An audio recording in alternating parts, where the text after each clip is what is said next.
Pada masa pandemi seperti sekarang ini bukanlah sesuatu yang aneh bagi saya apabila saya setiap hari menerima permohonan topangan doa dari berbagai pihak, baik itu yang ada sekota dengan saya ataupun yang jauh di sana, dan menyampaikan betapa mereka dalam pergumulan yang berat, dalam penderitaan, dalam kesengsaraan, dalam kesesakan.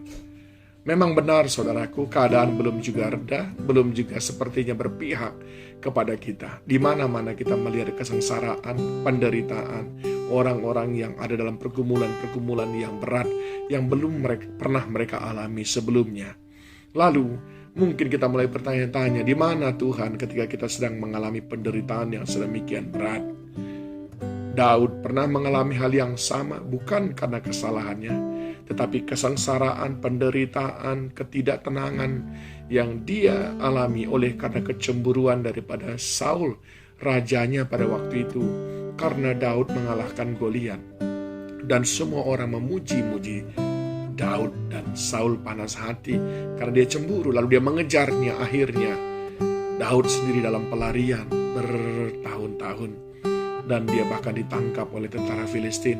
Itu semuanya digambarkan di dalam Mazmur 56. Ketika semua seakan-akan ingin menangkap dia, menghabisi dia. Semua pihak seakan-akan ingin mengirimkan kesengsaraan yang luar biasa kepadanya.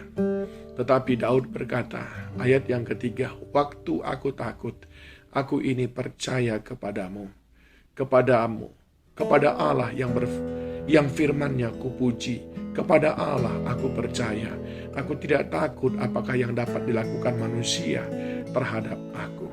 Lalu dia mengatakan di ayat yang ke-8, sengsaraku engkaulah yang menghitung-hitung, air mataku kau taruh dalam kirbatmu, bukankah semuanya telah kau daftarkan? Maka musuhku akan mundur pada waktu aku berseru. Aku yakin bahwa Allah memihak kepadaku. Apa yang Daud lakukan? Yang pertama, dia tetap percaya kepada Tuhan. Dia berkata, waktu aku dalam kesesakan, waktu aku takut. Ayat yang ketiga, aku ini percaya kepadamu. Saudaraku yang dikasihi Tuhan, saya tidak tahu bagaimana beratnya sekarang situasi yang saudara hadapi. Tapi yang pertama, tetap percaya kepada Tuhan. Jangan pernah mundur, jangan pernah kecewa, jangan pernah takut kepada manusia. Yang kedua, yang dilakukan oleh Daud adalah bahwa dia berseru-seru kepada Tuhan. Dia berteriak minta tolong kepada Tuhan. Mengapa demikian? Mengapa dia bisa melakukan itu? Sebab Daud mengerti. Di dalam ayat yang ke-8 tadi, sengsaraku engkaulah yang menghitung-hitung. Apa maknanya ini saudaraku? Daud ingin katakan, semua yang terjadi adalah atas sepengetahuannya. Bukankah sehelai rambut pun tidak akan jatuh kalau tidak atas seizin Tuhan? Sengsara yang saudara hadapi, kesulitan yang saudara hadapi, Tuhan tahu dan Tuhan melihat, dan Dia tidak akan membiarkan saudara berjuang sendirian. Dia adalah Allah Immanuel. Sengsaraku engkaulah yang menghitung-hitungnya. Itu makna yang pertama.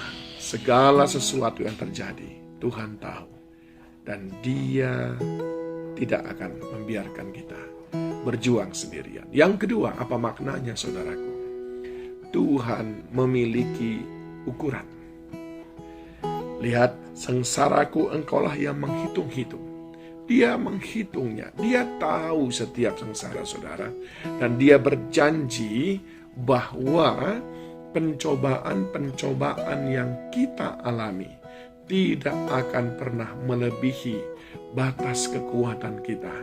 Itu dijelaskannya dengan sangat baik di dalam 1 Korintus pasal yang ke-10 ayat yang ke-13. Pencobaan-pencobaan yang kamu alami adalah pencobaan-pencobaan biasa yang tidak melebihi kekuatan manusia, sebab Allah setia dan karena itu Ia tidak akan membiarkan kamu dicobai melampaui batas kekuatanmu. Pada waktu kamu dicobai, Ia akan memberikan kepadamu jalan keluar sehingga kamu dapat menanggungnya. Dia takar.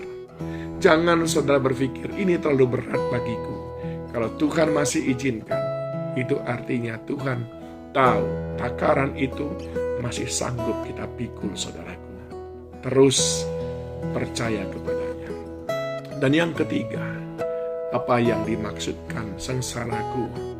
Engkau yang mengukurnya. Air mataku kau tampung dalam kirbatmu. Arti daripada ayat ini adalah semuanya penderitaan kita tidak ada yang sia-sia. Tetes air matamu ketika berdoa meminta kepada Tuhan.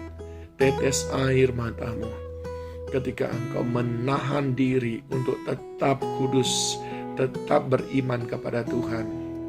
Walaupun itu membuatmu ada di dalam kesengsaraan, semuanya itu Dia perhitungkan. Dan Dia akan mengubah air mata itu menjadi mata air. Air mata kesengsaraan akan diubahnya menjadi mata air sukacita. Semuanya ditampungnya. Penderitaan yang kita alami ini sesungguhnya mengerjakan sebuah kemuliaan yang kekal apabila kita boleh terus bertahan di dalam iman percaya kepadanya. Sebagaimana tadi Daud sudah katakan, dalam aku kesulitan, dalam ketakutan, aku ini percaya kepadamu. Jangan menyerah, saudaraku, sebab Tuhan tidak membiarkan kau sendirian. Sebab Tuhan tahu takarannya. Kalau engkau masih menanggungnya hari ini, Tuhan berkata karena engkau masih sanggup. Sebab Tuhan memperhitungkan semuanya. Dia akan menggantikan air mata duka cita menjadi mata air sukacita. Tuhan Yesus terus menolong kita.